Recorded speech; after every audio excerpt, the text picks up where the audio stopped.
What's up, fam? Welcome back to the Steep Stuff Podcast. I'm your host, James Lauriello, and I'm so excited to bring you guys an episode today with none other than Gwen Rudy, by way of Leadville, Colorado, currently just moving and now residing in Europe. Gwen came on the podcast to go talk about both skimo and mountain running, but predominantly skimo. Gwen is in the process now of chasing some Olympic dreams, as she is a Olympic hopeful. Should the Americans be able to snag a spot or a team spot in the Olympics for 2026 in Italy.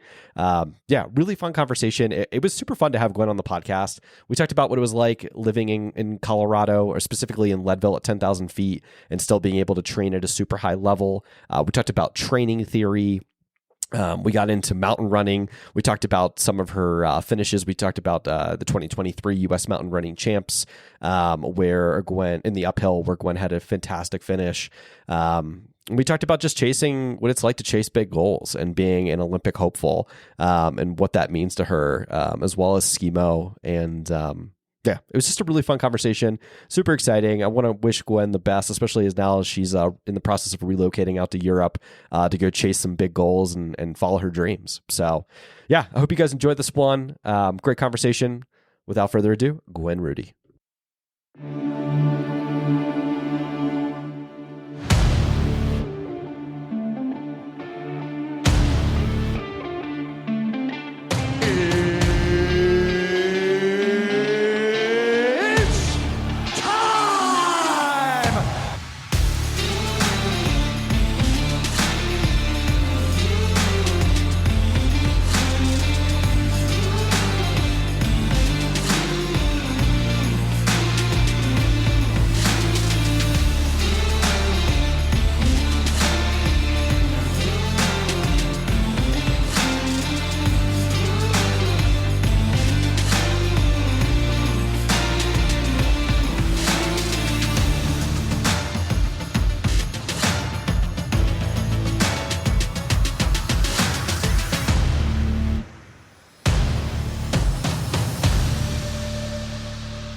Ladies and gentlemen, we are live. People, Earth, listen up. It is March, guys, and I am so excited that Ultimate Direction is finally unveiling their new vest lineup for 2025. Head on over to ultimatedirection.com to check out the new Race Vest 6-liter and Ultra Vest 12-liter. They're going to be coming at you in two beautiful aesthetic colors, the onyx and green, as well as the white and blue. Guys, I absolutely love these. I've been playing around in these products for months and months now. You might have seen Tara Warren last year running in both the Ultra and Race Vest, as she absolutely smashed it in the Rocky Mountain Slam. Guys, this is a very durable, solid product that I absolutely love. Like I said, the color wheels are beautiful, and this is something I think you're going to be really looking at as you start to put together your race calendars. You're going to need some dependable gear for 2025. So this is definitely something to turn your head toward.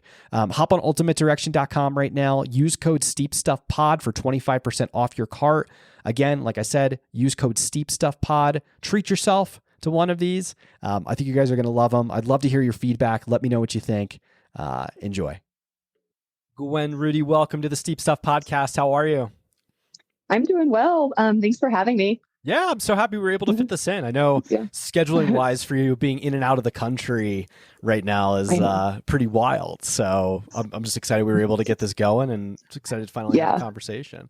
How's and I'm glad we rescheduled the last one, because I actually tried to have a different interview and the hotel kept losing Wi-Fi, so it didn't work. So I'm glad. Yeah. No, it's worked out for the best. How's your week going so far? How's everything going? Oh man, it is busy. I kind of decided like a week ago to spend the rest of the winter in Europe. So now it's kind of like just hustling, trying to get everything done. Like, I own a business in Leadville, so setting everything up so I can take that much time off. And then also get the gear all organized and get back to Europe for 6 or 7 weeks. Oh my gosh, it's so crazy. I know. So let's back this up a little bit for those that might not be aware of the big goals that you're chasing. Maybe let's talk about your skimo career and what you're doing with skimo right now.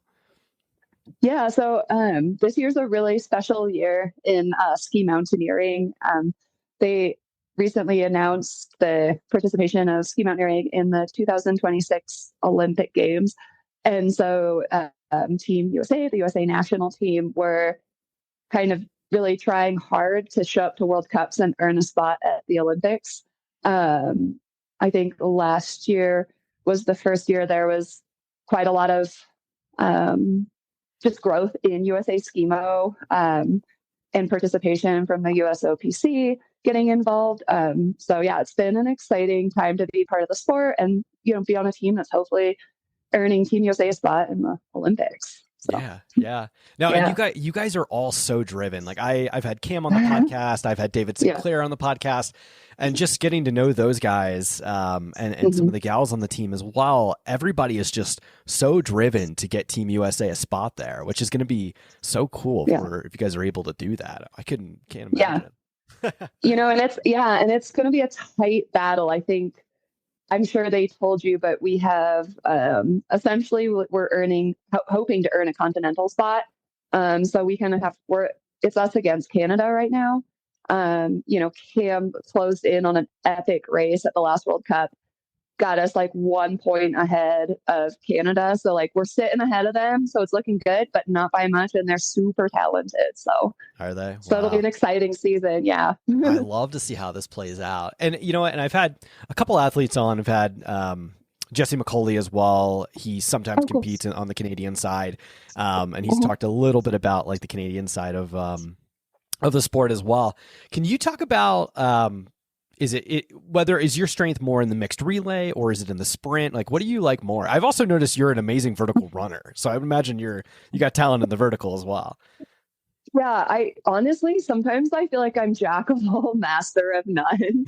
And I actually never thought of myself as a shorter distance person, but I think I'm actually doing quite well in the shorter, more explosive disciplines. I actually was more of an ultra runner. At least that's what I thought leading into ski mountaineering. I kind of picked it up as a way to kind of change the sport with the season up here in Leadville.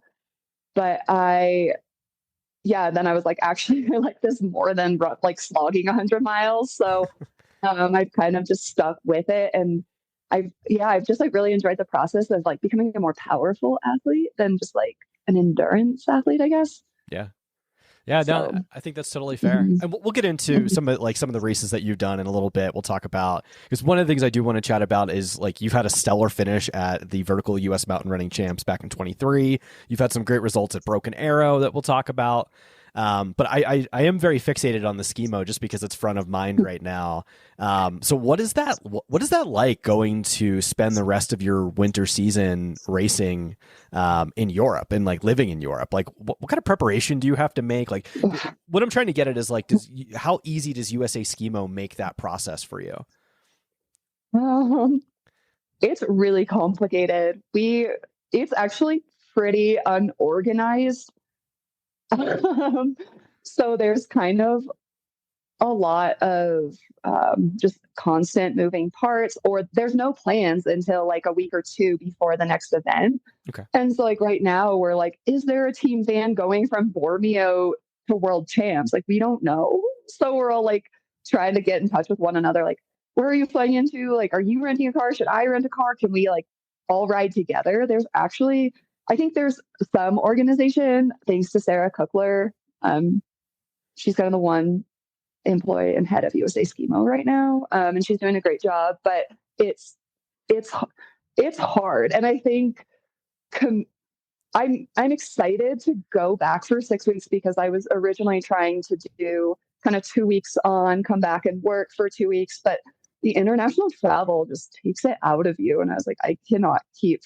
Like the last trip in Spain, I was just sick the whole time and super fatigued. I think between the travel and getting sick, I just didn't feel like an athlete. So that was such a bummer. So I'm excited to go back and just get to like indulge in the lifestyle, I think, and really, do what I can and get to focus on the sport for once instead of feeling so spread thin between like trying to run a business and see clients, like managing like many different schedules, trying to squeeze in training. And then the super cold temps here in Leadville are really hard to train in. So I'm excited, to go back to the Alps and give it a go. Yeah. Plus all the croissants. I'm so jealous. Oh yeah. Yeah. That's what fuels Team USA. Yeah.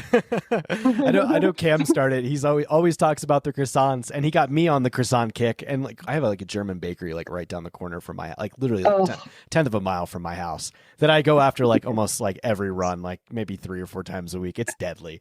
So like, as you should, especially in Europe, I feel like I would that's all I would do is just train and eat croissants. Like that's it. Or pizza, Yeah.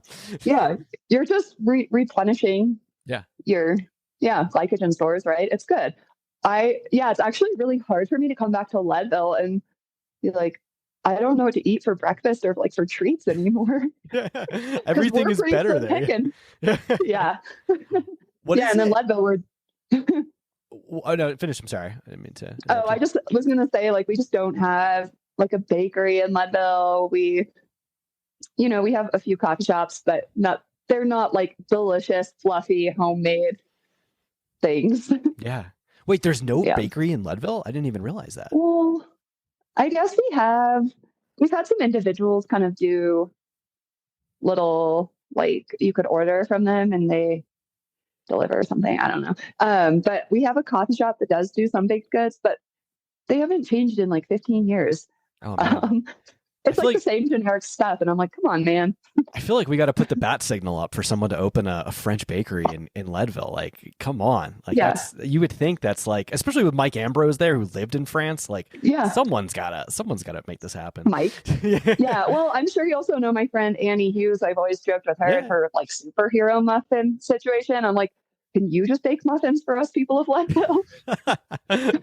Listen, something's got to happen. You definitely need one. How do you like living in Leadville? What's it like living at 10,000 feet year round? It's kind of, good and can be hard sometimes or frustrating. I like it for the most part a lot. It's just, super great access up here. Probably a way slower pace of life than anyone gets to experience on the Front Range. And it's just like more simple, fewer distractions. So I really like it. The winters and mud season can definitely drag on. And then for skimo specific, I think last year I was convincing myself I could never be a good skimo athlete living here because the altitude is just too high. Yeah. But I also think I've talked to Kim about it and Arthur, who we all live at altitude. And I think you just have to adjust your training, but I do think it's actually possible to still be able to like go down quite a bit of elevation to Europe and still perform. Because I think the reason being is they say we never develop enough speed living up here. But I think with like, hitting the gym, building power and strength. And also something that's really changed for me, I think, is when I first got into skimo, I used to just chase vert and like kind of just like, be a little addicted to my numbers. And now I've realized, I think choosing flatter places to train and do my intervals, I can get quicker turnover and you're still, hypoxic essentially. So I think it's just, instead of like slogging up steep stuff, going to a little flatter terrain and moving faster, moving harder. I think you can actually counterbalance that. I'm hoping to go back and, see if that's true. Yeah. It's an interesting conversation. I actually have had this conversation with Cam and I've had this conversation with Ray Coble because they have both said the same exact thing where, it's like going over to race in Europe is its own beast just because the elevation is lower. It's developing that power to be able to have, and I guess because we live, you guys live really high. I'm in Colorado Springs, so I'm at 6,000 people. Yeah. Like you guys are at 10,000. So it's got to be much harder. I mean, even like track workouts have to be heinous. Like that's not fun at all. Like I actually can't run like a 6:30 minute mile. Like I just can't. Like there's nowhere to do that. And like maybe coming downhill. Yeah. But I'm like, to me, I'm like 10-minute miles are fast. Yeah, it's crazy. Hence Like how maybe hard. the VK. Yeah. Well, and that's actually, I remember when I actually ran mountain champs 2 years ago, I remember it was kind of a flat course and we took off and I was like, wait, I'm into a 5:30 mile. I can't do this. Like I think I was like in 30th place until the climbing hit because I was like, I literally don't do this. Yeah, it's so fast in the beginning. Yeah, those East Coast races are bananas. As far as like just what you can do from a turnover perspective at sea level. I don't go to sea level much. Like I spend most of the year, if not all of the year, in the springs or higher or maybe a little bit lower. Like it's funny, we moved from 7,000 feet down to 6,000 and I can even actually feel, and this was like 2 months ago, and I could feel the difference in speed intervals just with that 1,000-foot elevation difference. Like I feel a little bit faster. I'm like, I wonder, because it's the same thing. If you go down to Boulder, like Boulder's like 5,000 feet. It's like, whoa, like I feel like a superhuman when I come down here. Yeah. Well, it's actually funny too, because so many people say they can run so fast when they go low. And I kind of think I've been at altitude so long, I actually just don't feel good at lower altitude. Like if it's too low, like I feel okay at like 6,000 and 7,000 feet, but if I go to sea level, I'm actually like super lethargic. Really? And just don't feel fast. No. I wonder if that has something to do with like hematocrit or red blood cells or something like that. Yeah. I don't know. I don't know the science behind it, but my guess is like we just have thicker blood up here because we have to transport more oxygen. And so maybe that thick blood makes us sluggish until it like thins out. I don't know. I don't know. I've had other people say they feel the same. And I'm like, oh, well, that's a bummer. I don't get to experience that speed. Yeah, right. How many years have you lived up in Leadville? I moved back here in 2019 after I finished acupuncture school in Boulder. But I was here. I moved to Leadville first in 2012, and I went to Colorado Mountain College. Got an associate's in outdoor ed, and I stayed here until like through 2015, and then moved down to Boulder in 2016. So. Nice. Yeah, it's crazy how long like being up there for, I don't know. It's great for high altitude racing. Like if you go race at A basins. Yeah. You know. Yeah, I know. Yeah, that's like, I mean, I think that's why I've started realizing steeper races are better for me because again, I'm just not fast, but I can walk uphill quick. strong hiking. Let's talk a little bit about that because you had, I mean, absolute like super lights out performance at the U.S. Mountain Running Champs back in 23 for the vertical, and you've also had a top 10 finish at the Broken Arrow VK, which not too many men and women can say that they've done that because it's such a competitive race. Let's talk about the U.S. Mountain Running Champs. Do you have plans to possibly go back this year after your ski season?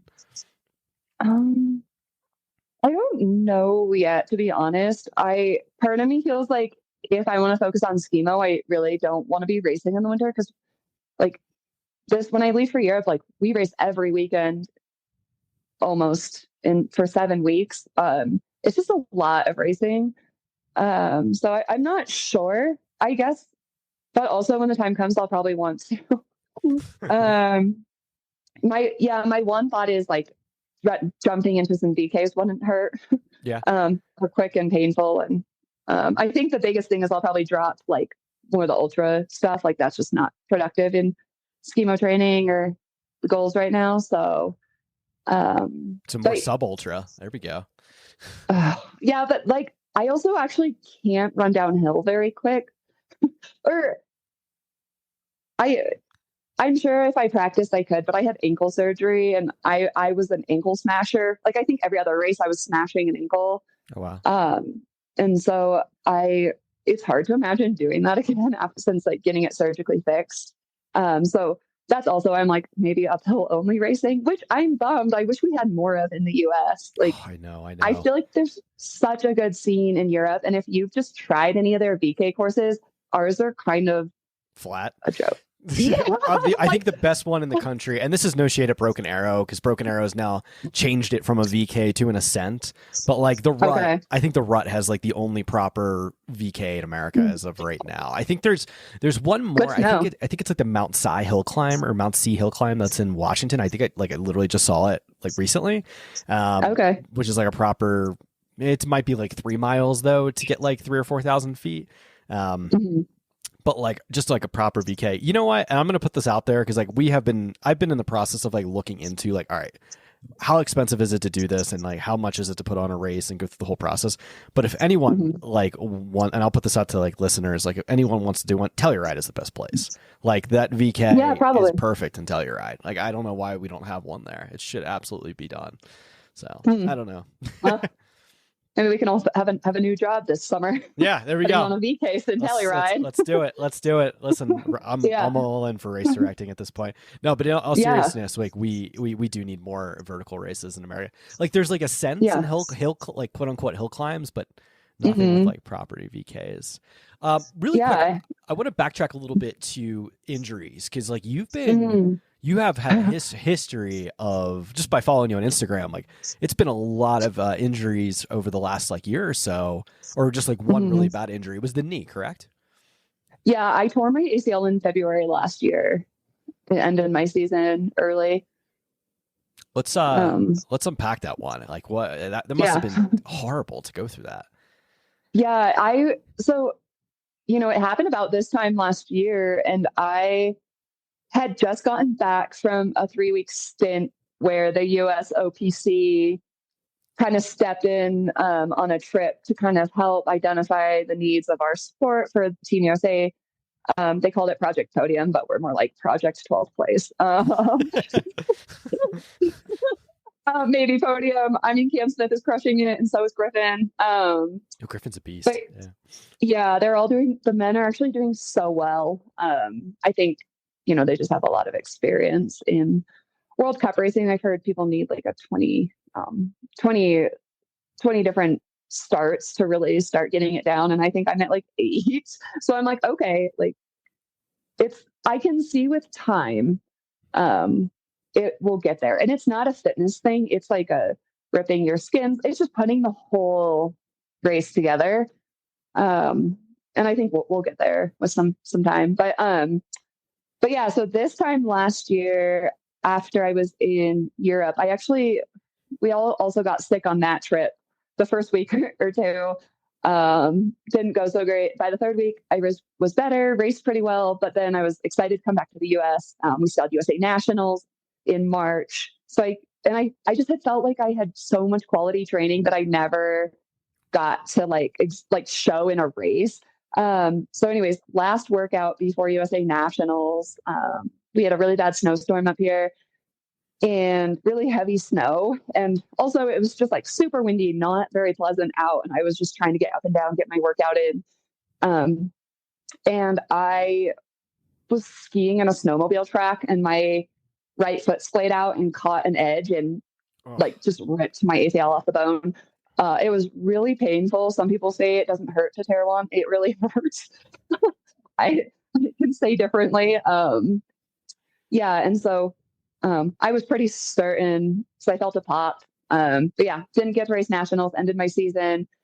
And then so back up prior to that, while we were in Europe, we had the USOPC sent a team doctor with us, and she was doing routine evals with us for just like checking in on us and then getting baselines for if we had like concussions and whatnot. But anyways, she was kind of like, man, I told her I had like repetitive ankle sprains and I really smashed it last summer. And she was like, she pulled out a tuning fork, which is kind of a non-X-ray way to diagnose a broken bone. And she did it on my ankle and it really hurt. And then she was like, yeah, I think you have a broken ankle. And I had broken it in July. And like, I actually had a small surgery that last summer. I had a retrocalcaneal bursitis it was a small procedure. They just had to remove the bursa, stitch it up, but it was still like 2 or 3 weeks off. And so I think I broke my ankle 2 days later, went in for that surgery. And so I kind of just thought, oh, my ankle hurts because I'm not running. Usually I just run out ankle sprains like an idiot. Like most people We all do. I do the same thing. I know. But now when I see people do it, I'm like, don't do it. Like, take care of it because it gets, I don't know. Like, it'll just get worse and worse, I think. How badly broken was yours? Like, did you have to get like a pin in it or anything? Did you have to go to surgery on it? Or no? Well, so by the time we discovered it was broken, it was 6 months later. But I think my body naturally grew all these bone spurs in the joints, so I didn't have proper dorsiflexion. Like I was kind of a toe walker going uphill because my ankle didn't bend, and I kind of told them like, oh yeah, I just like get this really bad pinch in the joint. And so yeah, by the time I got X-rays and MRIs, the bone break itself had healed, but I had ruptured the ligaments and had like 3 huge bone spurs like deep in the joint. Ooh. So so they had to grind those out, strap up my ligaments. Yeah, so that was I kind of tore my ACL after that news. And so I went to Stedman, got all the different appointments, and they were like, yep, I think ACL surgery is the longer rehab. We do that first. They weren't willing to do my ankle for 3 months because you basically need to rebuild quad back to protect the graft. And it's really hard to grow a quad back. Like it just takes time. And it's so slow. You're like, I used to have a muscle there and now I just look like withered away. But yeah, so yeah, 3 months later, I got my second surgery mid-June last summer. And I actually had some people tell me like, because I was so torn, I was like, should I just not do the ankle surgery and have a chance to race? And some people were like, yeah, I think if you do both, you're not going to like have time to get back in shape for the ski season. And I kind of I took it to heart because I was like, like that's just not much time to build a base. And just, having never been through that before, I wasn't sure I don't know, like how quickly you get fitness back. But I also think it does actually come back pretty quick. And I think the whole injury process, I think was actually positive in the end. Like it just, like my new motto when I'm out training is like, quit a lap early and hit the gym. Like say, like I need to be prioritizing strength, which is so good for skimo and so good for injury prevention. Yep. Because I think in Leadville especially, there's just like such a volume culture up here, maybe just because it's more of an ultra running scene than anything else. And I think I like drank that Kool-Aid and, was more focused on collecting vert and volume than I was being like a healthy, well-rounded athlete. And I think honestly, like the way I train now since injury and just also maybe changing it up to shorter events in skimo, like I just feel so much stronger and so much healthier. So I really like it. That's amazing. And that was actually, you kind of answered my question, but I am still curious, like how much turnaround time? Because I mean, like I said, we follow each other on Instagram and I've seen all of your stories from the summer, like being, just kind of injured, going through that whole process, which must have driven you nuts. If that was me, I'd be going crazy. Like what was the time? Because I feel like you went from that and then here you are competing on, at a high level in skimo. You did it really quickly, which is impressive. Like how long did it take you to get back in shape? Like it must have not been very long. Yeah, it's kind of weird. Like I think, the processes of recovering for injury, they're so like step by step. You're not suddenly like, I'm out of shape and now I have to go run 10 miles. It's like, if you just keep doing the little things, it's kind of just the process and I guess it gets you there. But yeah, I do think like I definitely didn't rush things to get back. I really played it safe, listened to my PT because I was like, there's no way I'm re-tearing this. Like that was awful. The rehab for an ACL is just like, it's actually a lot of work. So between surgeries, it was like, you're doing PT like 5 times a day. And it's like, you're literally just sitting there squeezing your quad, lifting your leg, doing clamshells. Like it's all really basic stuff, but you just like, you really have to be dedicated. And I know so many people, I think, don't like stay dedicated because it's so monotonous. But I really did. If my PT said do it, I did it, and I didn't do it like one session short. So I think just that the process and like seeing progress, like, because I think the progress with an ACL recovery also is so like week to week, you're like, wow, I can do this now. Wow, I can do that now. Like And like before I knew it, by I think my last surgery was, or my ankle was done mid-June. I was non-weight bearing for 2 weeks, which I lost all quad progress, literally withered away again. Oh my gosh. But I think by mid-July, I was allowed to ride a bike outdoors. So I went pretty ham on that. And I think it was just like so much fun. And like, I guess also in the whole process, so many people are like, I don't know how you did it. It would drive me crazy, like just sitting around. And like, I would say I would have thought so too. But I think when you're going through it, like everything just becomes harder. Like, right after surgery, like getting to the bathroom's hard. You're exhausted. You're like loopy. And then like a week or two later, I went back to work, and that was just exhausting. Just trying to be on my feet most of the day, on crutches. And then later I came to work on knee scooters. I loved the knee scooter. It was so much fun. I bet. Yeah. I would just like during my work day, like scooch down Harrison, get a coffee, like had a little cup holder. Like it was actually like pretty fun. I bet. The scooters are awesome. Yeah. That's funny. No, I'm sorry. I didn't mean to interrupt you. Oh no, I was just going to say like, I think because every little thing is like hard and each week feels like so much progress, it wasn't just like there was just so many little steps to get to each phase that it felt like you still had so much to work towards each week.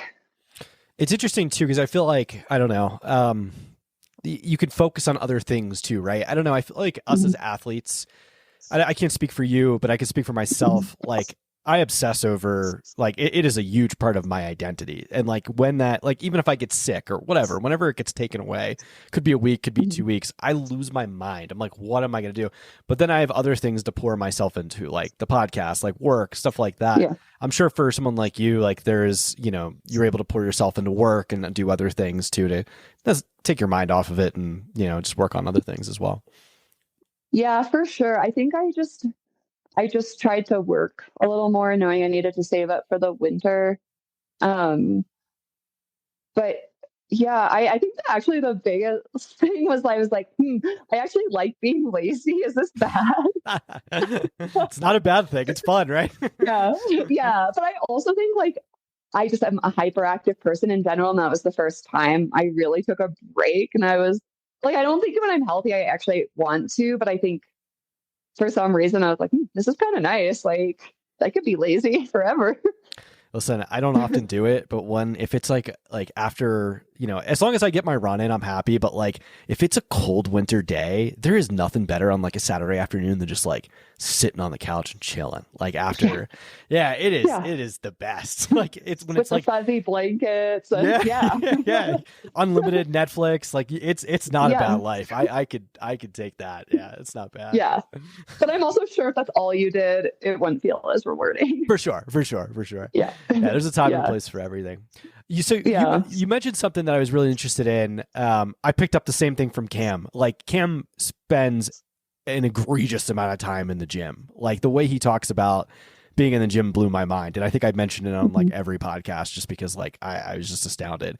And you had said something as well where, if I can cut this short, I can go spend time in the gym. How many days a week are you in the gym lifting? And like, how much do you think that's played a giant role in your comeback? Oh, I think so much, because I think I did not have very much strength before. But I spend like leading into the race season, I was at least 3 days a week. And now it's a little tricky with racing because they're like, oh, don't heavy lift 2 weeks before a competition, because your muscles need to recover. But I still try it. I think just because I'm also still a year out, I still kind of compromise my racing by hitting the gym maybe a little close because I don't want to lose it. But yeah, I'd say at least 3 times a week for maybe an hour, sometimes only 30 minutes. Like I feel like you can actually get quite a lot done and be pretty sore in 30 minutes. But I would say, anywhere from like 2 to 3 hours a week. And and it's actually interesting too. We've had some interesting discussions as a team about this. But I think in the US, so I coach with Megan Roach. And I think a lot of coaches in the US always, because I was like, how do I add this into my training? Like, what's the most productive? And I think a lot of coaches recommend doing strength days on like workout days. And then keeping recovery days like recovery. Yeah. And after like Grace, actually, who's on the team, she's got some good friends that are on the Swiss team and was telling us how they train.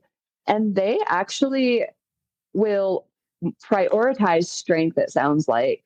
Mm-hmm. Like that'll be their first workout of the day. All energies go towards that. And then an hour of easy cardio in the afternoon, or maybe more than an hour, but like easy cardio after.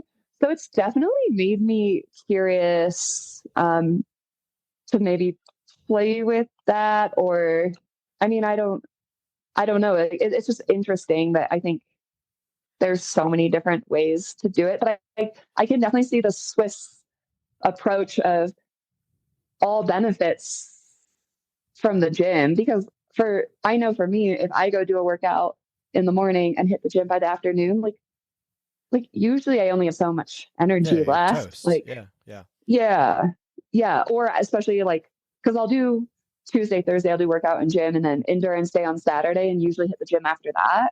But that's actually like after endurance days for sure. I'm like, yeah, I don't have that much left for the gym. So like, I do think it's an interesting idea, maybe playing with that. And I don't know, like maybe for skimo, there's something about really prioritizing the gym, doing less like volume. Yeah. So, and I do think at altitude it wouldn't hurt, because our aerobic capacity is probably pretty good up here, but our speed and power might be lessened because of living up here. That's correct. Yeah. I mean, it's a very interesting conversation. I have asked a ton of people about this, and it's hard for me to get a direct answer. Like I just had Jesse McCauley on the podcast, and he said the same thing to me. Like he'll do his speed days, because he's coached by David Norris, who's obviously a former Nordic skier. And one of the things that he recommended was doing your workouts, like your strength work, after or before, like basically in the same day that you're doing your speed work. And it's like, what is why? I'm just so curious to that, because I've kind of adopted that and have been doing it, but I'm pooped every time I do it, because I'm like, this is horrible. This is so hard. I know. And it's, I don't know. Yeah. And you feel like, why, like on a Wednesday when I have an easy hour recovery jog, doesn't it make more sense to do it? But I guess I get it in the sense of like working hard, having a recovery day, working hard. Like, yeah. And I think I think when I was just running more, I think it was easier to just like maybe like train in zone 3 and just like kind of push always, like aiming for numbers again in volume. Mm-hmm. But I think with skimo, I've really realized for me to show up and have a strong workout, like I need the easy hour jog the day before. Like I cannot usually, like doing it 2 days in a row is actually quite exhausting. Yeah. No. And my legs just don't have the power. Yeah. Yeah. Same thing for running speed. Same exact thing. Like if you can't do two if you do 2 workouts in a row, one's trash. Yeah, 100%. By the time you get to the third day, you're gonna need an easy day, because it's probably not even healthy to do that to begin with. But like, I don't know. I don't know. I've been, the reason I ask is because I have been playing with it. I range anywhere from 1 to 3 days in in a week in the gym, and like, I don't know. I've found a lot of success. Monday is my off day, and I've found a lot of success just doing my biggest, heaviest lift of the week on my off day on Monday, and then doing my smaller, my smaller lift on like Wednesday when that's an easier day, whereas like Tuesday, Thursday are speed workouts. And it's like when I do them on like Tuesday, Thursday after my speed workouts, I'm dead. Like I'm just like, by the time I get to Saturday, which is like when I try to do a hill day, I don't have the power that I would want to, because I'm so destroyed from earlier in the week. It's I know, but then if you do it on like a Monday on a rest day, do you not feel like that kind of, It's like negates the You rest, right? Yeah. yeah, you show up Tuesday and you're like, actually, I have lead legs. Yeah. It depends on what I do. And this actually gets to the question that I was going to ask you was like, what are you doing like for speed and power? Are you doing a bunch of like heavier Olympic lifts, like squats and deadlifts? Like, what do you do? Yeah, I'd like to say I am. I don't feel like I'm super strong with the heavy stuff. And I kind of like, if I squat too heavy, it actually irritates my my SI joint. But I do heavy lifting, like squats and deadlifts. I actually, my friend who is a physical therapist here in town, like wrote me like a schemo build. I think maybe based on Uphill Athlete, and he's smart. He was a power lifter actually. So I really trusted him. And so I think that plan, like I do think a lot of the heavier lifting happens in like the late summer, early fall. And then once you start the season, you're kind of backing off of that and doing maybe some more explosive movements, more reps, less weight. But yeah, like late summer and fall, like I think one day a week was like 80% max with like 3 to 5 reps, squats, deadlifts, and kind of just mixing up those numbers every week. And then the second workout of the week was usually just, yeah, like weighted reps, but not like max anything. And then I think as the season approaches, it was more like weighted vest uphill, box step ups into jump lunges. I think my biggest workout of those, like I did 400 on each leg. It was heinous. What? Oh my God. Yeah. It was like, so single leg box step up Yeah. on each side 10 times and then into 10 split squat jumps. So 20 total, 10 times for a set. That set 4 times. And for people that are listening to this that have never done that, that is so hard. Like I can't, my quads would be screaming from that. Yeah. And it was actually interesting because so the first week was 2 sets. The third week was 3. The fourth was 4. And I actually hurt more on the 2-set week, but I think I was pretty well adapted by the time it doubled for some reason. Cause the first one was like way more painful and I only did 200. Yeah, that's brutal. I do a lot of box step ups on the box. Yeah. And I hate it. It never gets easy. Well, I guess it gets a little easier over time, but like I'll do like sets of like 2 to 3 minutes or sometimes like 4 or 5 minutes on them. Try not to bounce off, but just like stepping down and stepping back up. And it's like, man, like my legs get so filled with, I don't know, I guess it's lactate or just they get tired. Like, it's like, oh my God, like this is crazy. So yeah. It's brutal. Yeah, it's hard, but I do feel like, I don't know if you feel it. I think since integrating more of that stuff, like when I started schemo season, I definitely can speak to feeling more muscle recruitment in each step. Yep. Like, I think it used to be such a quad centric sport for me. And now I'm like, oh, I can feel like all the different, like my hamstrings, my glutes, like so much more of my entire leg activating than I probably did last year, to be honest. Yeah, I can definitely agree to that. Like it's helped my stride open up and like I feel just more power in my steps. A lot of times where I'll see it is on the incline. Like I have the incline in my backyard, the Manitou incline. And cool. You know, like the Manitou incline is really easy until you get to this like section called the steeps. And the steeps are like, especially for a shorter person, like I'm only 5'6". So like to step up and like recruit your muscles to like step up into some of those movements, it's like, damn, this is really hard for a short person. It's kind of funny. But like, I just will feel so much stronger on those. And the step ups is what gives me what I think, other than like the lifts will give me. And then on speed, in speed, I just have more, I don't know. I feel like I have more direct foot placement. I feel stronger in my steps. Like it's just, I don't know. Like I feel like that stuff like really matters. Yeah, I think it does. And I think it does seem like the Roaches are starting to really also recommend it more. Like they don't put it in their training plans, but I think it seems like they speak more to using like runner specific strength. Like I just think it makes such a difference. Yeah. And I also think like for the longest time, I was super adverse to wanting to do like heavier reps. So I was like, oh, I don't need to like build muscle. Yeah. But I really think that is important now. Yeah. No, 100%. It's very like, I don't know, like I used to have all these issues with like hip flexors and stuff like that being super tight and like all these problems, like unnecessarily like lower back problems.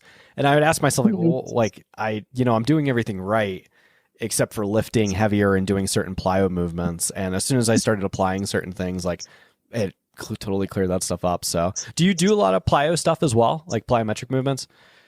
I would say I use like not like maybe I should. I don't no, I don't. I think I kind of was moving into that in PT, but then the race season started and I stopped going. But yeah, I not so much, to be honest. The single leg stuff is crazy. Yeah, it's hard. Yeah. Well, and I think it is interesting, like like I do feel like for most athletes, we all kind of wing strength, or it's like hard to find like some good guidance of like what exactly we should be doing and how much. I do think I learned a lot from physical therapy, but yeah, I don't know. That's a constant question. I'm always like asking different people on the team, like, what do you do for strength? Like, Cam, what do you do? How much like do like, cause like there's also some people like Haley, like I don't think she does any strength. Oh, really? But she's super fast. Interesting. No. I'm sure you know who Haley is. She got second at the Pikes Ascent. Yeah, she's a beast. That's actually something I have to get on the podcast. I forgot all about that. She almost caught Allie. She came very close to catching Allie. Yeah, she was like 30 seconds or less behind her. Yeah, and she is so interesting. I call her 6:30 pace 10 mile everyday girl. Some people can do that. I don't know. Yeah, she doesn't have a coach. She like I think maybe she follows like marathon training plans, and she's been like, I know some of like a lot of her goals are more in like marathon training. And she's pretty new to trail, but yeah, she's got such an aerobic engine. Like she's a very strong climber. But yeah, from what I know, she doesn't go to the gym at all. That's crazy. Some people, it's crazy to me too, because like I'll meet people that like don't, like for instance, like I've had Joe Gray in the podcast, and he spends a lot less time in the gym than I thought he did, and he runs, I don't know, 17 something, or I think it's like 17 something on the incline. And the incline to me is run economy, power. Yes, power, run economy, VO2 max, and a shitload of power and strength, right? Like, and it's like you would think that would translate. And I guess from being a steepler his whole, like, in his formative years, he just has a lot of power and strength in his legs. Like some people just, some people just have it. I don't know. Like I feel like, because if I don't train like heavy, like for power, like I will lose it after a while, like I don't retain it at least. And I'm honestly curious for myself if that's what's helped me kind of be where I'm at racing schema this season, because I obviously didn't have time to build a big aerobic base at all this summer. But I think the gym work, like I'm super excited for next, like I'm excited for this schema season, of course, but I'm excited to have another summer to be able to build an aerobic base and continue with the strength and see what kind of progress I can get through, like both. Cause I think I'm super lucky to be where I'm at because I was missing strength previously. Mm-hmm. But yeah, both combined, I'm sure are important. So it's true. Yeah. It's crazy. It's interesting how it plays into just progressing and getting better. All right. So we're almost at an hour. So I'm very curious to ask you the goal question. Like, what are your goals for this year with this? Like, how does that play in? Because I know everybody's trying to, jockey to get the U.S. a spot, but only more or less it's only one male, one woman that gets selected, correct? For the mixed relay. Yeah. And I'm not sure if they'll have alternates. Like maybe I'm missing something, but you would think they would, but yeah, it's one male, one female. I think we'd all love to be the top female. And that's definitely the goal. I feel like I'm on a little bit of an emotional roller coaster because I raced so well at nationals. Like I surprised myself. I had the fastest female time in the relay. Like I was partnered with David Sinclair and we didn't we didn't win, but they took our splits individually. And I did have the strongest time. But then on this trip, I was like throwing down the last American female results. But I was like the first relay I did in Andorra, I was like, I don't know what happened. Like my body just felt like lead. And one of Milan was watching me, he kind of comes over and coaches.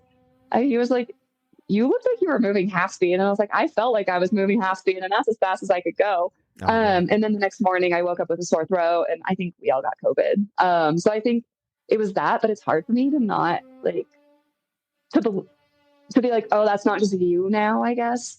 Yeah. Like, will I be able to race again like I did at nationals? Because then the next weekend I actually Haley and I both just seemed to have extremely poor luck. I feel like we both threw down really fast climbs in the first half of the relay, but we both also had some pretty bad gear errors on this trip, which kind of knocked us down because USA Schema was actually giving funding to the top 2 men, top 2 women. Okay. And we really both were like, we got this. But neither of us got it. Oh man. Hey, by the way, I'm really sorry if you hear noise in the background. I have a contractor. We have a contractor downstairs, and he's like cutting my wall in half right now, and it's making so much noise. I'm sorry. I was like, I hope that's not me. I don't know where. No. I'm sorry you hear that. Damn it. Oh yeah, it's okay. Yeah. I feel like if I went into the other room and closed the door, it wouldn't hear it. But anyway, I'm sorry. Back to what we were talking about. Yeah. But yeah. So I think I do. And I think like we're lucky this year we have Oscar, who is a coach USA Schemo hired. And I think it's super helpful having him on the ground, watching our potential, because I think our objective results, like for people that are involved on the board, if they were like, oh, wow, Gwen and Haley really didn't do too well in those races, like they didn't like see us being sick, or they didn't like, they just see the results. Right. But I think having our coach Oscar, I don't know, like it gives me some confidence because I think he can see the potential more than just like what actually happens. But also that is a relay for you. It is like gear management mistakes. Like, like there's just so much going into the relay it's not just a pure fitness test. I think like Haley and I definitely throw down some of the fastest uphill times. Haley's always just a bit ahead of me. But we both seem to, I don't know, like we both had a skin failure in the relay on this trip, and it was pathetic. Yeah, I don't think people realize how technical of a sport it is. Like, it's not like running with tennis shoes. It's a completely different ball game. Like, yeah.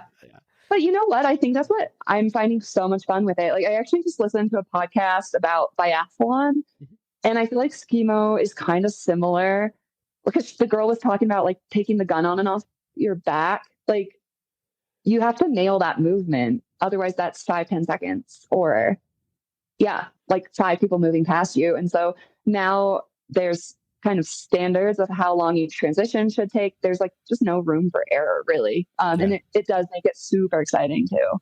Do you practice transitions like on dry land, or are you just like messing around? Yeah. Really? There was a group of us that would practice at the Frisco Nordic Center all summer in the grass. Oh, wow. And then, inside for sure. And then a way that a lot of us integrate it in is like on workout days. Like if you're doing intervals, you do a transition, like if you have like a minute recovery between, like you do a transition in that minute. Because that kind of mimics a race where you're out of breath, you're kind of wobbly. I feel like that's a really good time to be practicing them. But yeah, I mean, Oscar, our coach, once was practicing them 30 minutes every single day, which is super hard. Like I was just texting a friend about this. Like there's like, this sport is a freaking full-time job because it's like, you need the like cardio and endurance training. You should be skiing downhill a few times a week and, mastering that, the transitions and skills, and then the gym. So it's like, literally you could be doing like 2 kind of activities a day. Like you could always do more. Yeah. That's crazy too. And I feel like with skiing too, it's one of those things where like, because I mean, it's low impact, right? Like you're not, it would be very easy to like overtrain because there's so much, like you could literally spend all day doing it, like, it's kind of crazy. Yeah. Well, and I was actually chatting with Cam about that. And I think, it wouldn't be the worst training to do that, but I think with the focusing on the sprint and the relay, there's no need to get that kind of insane volume. And I think, like Cam was saying in the early days, that was kind of what he did and like what everyone did, like go get all this insane amount of like vertical volume. But I don't think that's really important. Like I think 90 minutes at the mountain is like enough for most. Yeah. Let me ask you this. I'm actually, that brings up an interesting question. Like for your intervals and stuff like that, are you all heart rate based? Are you constantly watching, like I need to be, X amount of time in zone 4, or is it on feel? Like, what is that like training for something like that? I'm sloppy. We all are. No, I don't have a heart rate monitor. I kind of like, I don't know, like maybe I should, maybe Megan Roach wants me to. I feel like in the training plan, I'm like, well, okay, actually, let me defend myself. I feel like in Leadville, you're either trying hard or you're not. There's two efforts up here, which also maybe I'm doing it all wrong. But I guess she will say, I'm going all left field. She will say in the training plan, like do these intervals at like an hour effort. And then I essentially do like strides, but on skis 1 day a week, like 30-second strides. And those are actually like really hard, I think. 30-second efforts or even 15-second efforts on skis are actually like really hard. Oh, I'm sure. Yeah. That's not fun. Yeah. Yeah. And like uphill stuff too. Like that's got to be a pain in the neck at 10,000 feet, like trying to do intervals. That's horrible. Like, that is not fun. Yeah. But it's actually interesting though, because I do think it has made me realize it's so much more of a power sport because like, of course I get super winded and out of breath, but I almost feel like it's your legs just always trying to hold on. Yeah. For me, at least. That's fair. Yeah. What a sport. That's so cool. Yeah. It's so much fun. And like, yeah. Finish. I'm sorry. Oh, I was going to say like you said, the no impact thing. I think that's also what makes it such great training and enjoyable is like you like moving more from running to this. I'm like, wow, I actually like feel good. Like I don't just feel beat up all the time. Yeah. That's fair. That's actually really nice. Yeah. It's funny. And you can do it for like ever. I just turned 34 a few weeks ago or last week, and I was joking with my buddy. I'm like, dude, I mean, yeah, like training has gotten, like, I've upped training a lot for this season. I'm starting to get into that phase now of things. But I'm like, dude, I am not in pain, but I am sore all the time. Yeah. I'm so tired of it. And like, tired too. Yeah. I'm tired. I got to eat more. And I'm like, this sucks, but I love it. It's like, it's like the give and take, it's like, I wouldn't rather be doing anything else other than that. But it would be, but you definitely can't you can't get away with like what you did in your 20s. You're like, I actually hurt more. Yeah. Oh my, I'm like, how did I ever do this? Like, and now I'm like really like focusing on like for the first time, I guess I'm getting old with wisdom and like focusing on recovery and like, eating like super correctly. And getting old. Sucks. Not a fan. Yeah. I had this boss briefly that would be like, is there something wrong with you? Like that you need like 9 hours of sleep? And I was like, no. Like 9 barely gets me through the day. Yeah, same. Yeah, because you have to. If you train at such a high level, you have to sleep. Yeah, and it's like, again, like talk about time. It's like, okay, I need my like 10 hours of sleep. I need my like multiple hours to train during the day, and somehow you need to work a job in there. What? Yeah, it's so hard. One of my best friends was almost an Olympian swimmer. He swam the 400 IM in college, and cool. I was joking with him the other day because like he's like living a completely different life now. Like, he's like married with kids. He works an office job and like hasn't swam in like 10 years. And we were joking because now it's flip flopped. Where like I just partied in college and didn't wasn't an athlete, and now it's flip flop where I'm an athlete. And he asked me, he's like, what do you do all day? I'm like, dude, I gotta be honest with you. I spend like 5 hours a day, like I because I work from home. So I'll like, if nothing's going on, I'm gonna hop on the bike or I'm gonna go hit the gym or go for a run. And like, he's like, dude, I envy you. He's like, you have such a nice life.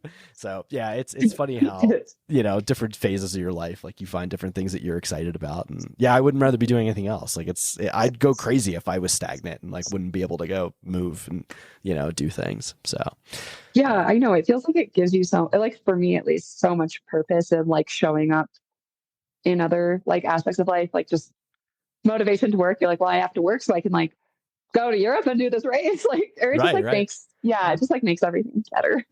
I think. That's true. No, it's definitely true.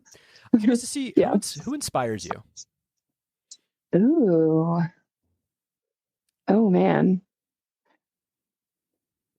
I mean, like all the European girls. I just feel like just seeing, I guess I should be more specific, but I think it's like really cool to watch these races in Europe and just watch how talented these athletes are. They're just flawless. And it's like, I'm like, okay, that's inspiring. Like I definitely have things to work on to also get there one day. And I want to. So, but sorry, that's like not a very specific person. No, it's a good one. It's a good one. I was just going to ask you, because I never asked Cam this, and you know, it's like different from a trail running perspective, because I feel like the Americans in trail running have really closed the gap in a lot of ways. Like we beat up on the Europeans sometimes, and now that we finally got, you know, the women always win UTMB, which is awesome. But that said, like, what is the level like stepping up from like, say, an America? Because like skimo is not a huge thing in America. It's going to be. It's not. And it's growing. Yeah. But what is that like, that level step up, like when you go to race? Because obviously like our guys and gals can hang. Like we do well, relatively speaking.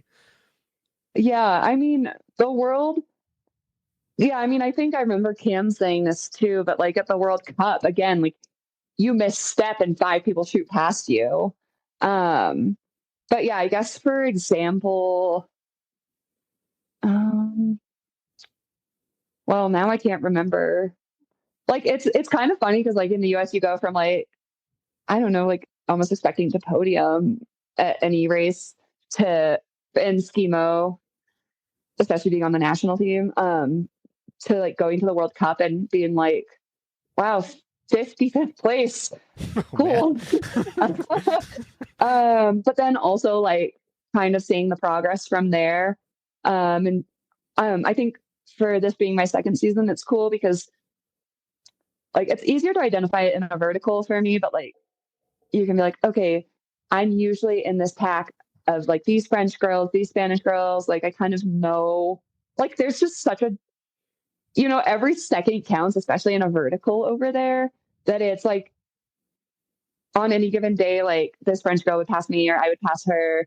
But yeah, we're always within like seconds on a max effort. So yeah, I think you just have to get used to like being happy and proud of like the really like the seconds and just even showing up to a World Cup. And it is such a special experience. Like it's just such a scene over there and, you know, so fast, so competitive, so nerve wracking. But yeah, like you're just going to get your butt whooped and like, that's what happens. Yeah. So you just have to expect it. Yeah.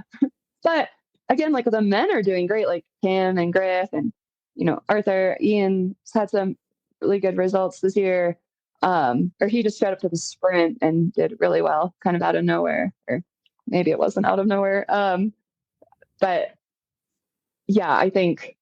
What was it like being partner with David Sinclair? Because like on the trail running scene, like David's peers, he's an animal. He's a god. Okay, like David Sinclair is a literal god. I also think in skimo, like once he can dial his like the tech, like he definitely has, you know, he's just new. Like there's nothing against him. Yeah. Like I think each year we all make so much improvement on the technical side of the sport, and it just takes time and repetition, and like racing some World Cups. But I kind of think once David dials that, like, yeah, he's kind of an animal.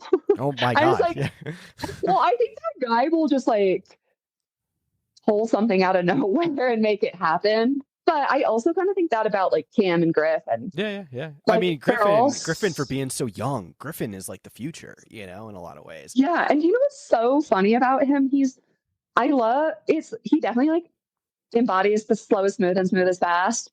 Like when you watch him transition, he's kind of slow and kind of like not slow. He just doesn't look like he's like flailing and panicking. He just like every movement is so intentional. Like he's just so smooth. It's cool to watch. He's got to be 19 years old if that. He's like he's so young, I think, somewhere in that range. I raced him at Cirque Series Brighton and I was amazed. He's a very talented athlete, like extremely talented. Yeah. No, I think he's spoken about his like he just has like really high heart rate zones. I don't know. Maybe it's like trained. Maybe it's genetic. I don't know. Oh, really? Damn. Makes sense. Yeah. Kid's a freak. Yeah. Yeah. He kind of is. And I'm like, do you just like go out and like train like something like we're not all seeing? Like, are you just like putting in so much work or? But he might be. Or did you come out of the box like that? Yeah. Do you have more ATP than all of us? Or mitochondria? I don't know. That's funny. Is it genetic? We don't know. Interesting. That's super cool. Yeah. What's your so pre-race, whether it's a skimo race or a trail running race, like what's your pump up song? Like what's the song you're listening to? Probably some Megan Thee Stallion. Okay. Yeah. I just like I don't know, some like raunchy music, I guess. I don't know. I'm actually not the biggest music person, but once in a while I like the bad bitch mood. I guess I don't always use music, to be honest. Like I actually don't really train with music. I'm more of an audiobook or podcast train type. Interesting. Yeah. That's impressive. I like on a speed work day, like especially if it's cold, like, I'm putting on earphones and I'm going on the treadmill, like, or on the track. But like, there's no way I'm not listening to music on a speed day usually. So I just think like books and podcasts like are a little more engaging for me. And keep my interest. Yeah, I don't know. Interesting. So all right, I got one. I'm trying to think of what goofy question. I usually ask something of a mix of like UFOs, aliens, or AI. I think for you, I'm going to go with with the Bigfoot question. Like, what's your, especially because you live in Leadville, what's your take on Bigfoot? Are you a believer? I don't think so. I mean, if I would have, like, if I saw something to make me believe, I would be. But I've not seen any traces of Bigfoot yet. That's fair. I get that a lot. It's usually aliens. The aliens. Yeah. I don't know. It's I don't know. I feel like the night sky in Leadville is one of the most. I can remember I paced a buddy at Leadville a couple years ago, and we were going over like the power line climb, and it was like 2 a.m. And I look up and I was just like astounded because like I live in Colorado Springs and like we have more or less light pollution here, so you don't see the stars as well. But in Leadville, like, oh dear Lord, like you see the stars. Yeah. Like it is astounding. I was like, oh my God. And I'm looking around for like satellites and aliens and shit. Yeah. No, it's really cool up here. I know, and we're not even a night sky. What do they call it? Dark sky? Dark sky, yeah. Which is crazy. Community. Yeah, I know. But yeah, it is pretty. I love skiing under, or like sometimes you can just go under a full moon and don't need a headlamp. Well, actually, I did that last year more so than this year. I'm like, I can't get injured again. Yeah, don't get injured. That's fair. Yeah. I used to ski in the pitch black. No more for me. Ill-advised. Yeah. Well, Gwen, thank you so much for coming on the podcast. This is an amazing conversation. I absolutely want to wish you the best of luck, especially as you transition to move out to Europe for the rest of the winter. So good luck racing and have an amazing rest of your season, and we'll be rooting for you. Yeah, thank you so much. And thanks for having me. Yeah, no problem. What'd you guys think? Oh man, what a great episode. I want to thank Gwen so much for coming on the podcast. I mean, I left that conversation just so inspired. Like, one of my favorite things in life is watching people just like go chase big goals and chase their dreams. And, it's just such an inspiring story to see her just like relocate out to Europe and go chase some big goals and just watch like even like all the athletes in this, schemo cycle, trying to just create opportunities for themselves and kind of see where, this could potentially land with, several of our athletes that we know on the podcast, ending up in the Olympics, like Cam Smith, maybe David Sinclair, Gwen, Griffin Briley, who knows? Like so many interesting folks vying for these coveted spots should this become a thing. So, yeah. Before we get going, hop on Instagram. Let's get Gwen some followers. You can find her at Gwen_Rudy. That's Gwen_Rudy on Instagram. If you guys happen to be on Instagram as well, give us a follow on the Steep Stuff podcast. You can find us at steepstuff_pod. We'd appreciate that, as I'm trying to grow that follower base on the Steep Stuff Instagram. There's a lot of good value there and some cool stuff you guys will find with in connection to our Instagram account, which is pretty cool. So last but not least, one more ask. If you guys wouldn't mind giving us a 5-star rating and review on Apple, Spotify, or wherever you consume your podcast, that would mean the absolute world to me. That's how we can continue to follow this great sport and tell these amazing stories of these athletes that are just out there crushing and chasing their dreams and goals, which is all you could ask for. Yeah, that's all I got. One last thing. It's not all I got. 2 last things. One is keep an eye out for tomorrow or Friday. I haven't decided when I'm going to drop it yet. Still haven't recorded it, so it's a matter of when I edit it. But we are going to be doing a race preview episode for the Big Alta. My boy, Mr. Nick Toos, is going to be joining me on the podcast. And we are going to be doing a preview episode for the Big Alta, breaking down the 50K and 28K with some household names that are going to be there. It's kind of one of the big first sub-ultra barn burner races that's going to be popping up on the calendar for this year. So we're going to knock the rust off and do a little race preview episode and talk about the storylines around that race, because there's some high stakes going into it, which will be pretty fun. What else do I have for you? Oh yeah, not June. Jesus Christ. What is it? March 29th, Saturday. I'm a little tired. Saturday, March 29th at 8 a.m. We are going to be doing our very exciting 1-year podcast. It's going to be super fun. It's going to be a live podcast from the Colorado Running Company in Colorado Springs. We're going to be joined by Bailey Kowalczyk. My sponsor, Ultimate Direction, is going to be there to provide live refreshments. We're going to be doing giveaways. We're going to be talking about some of the new products, including the Ultimate Direction Ultra 12-liter and Race 6-liter vest that just dropped, which is super fun. In addition, Nike Trail is going to be there to demo 2 different pairs of shoes, which is going to be sick. One of my potential new partners, Cetus, is going to be sending some product as well to give away. So first 10 to 20 people through the door there, we're going to be giving away some free Cetus products, which is going to be awesome. Yeah, lots of good stuff, lots of free giveaways. And just an opportunity for the community to be there and just have some excitement around it. So hope to see you guys there. Keep an eye out for episodes dropping Thursday and Friday. Enjoy yourself. Thanks so much for tuning in.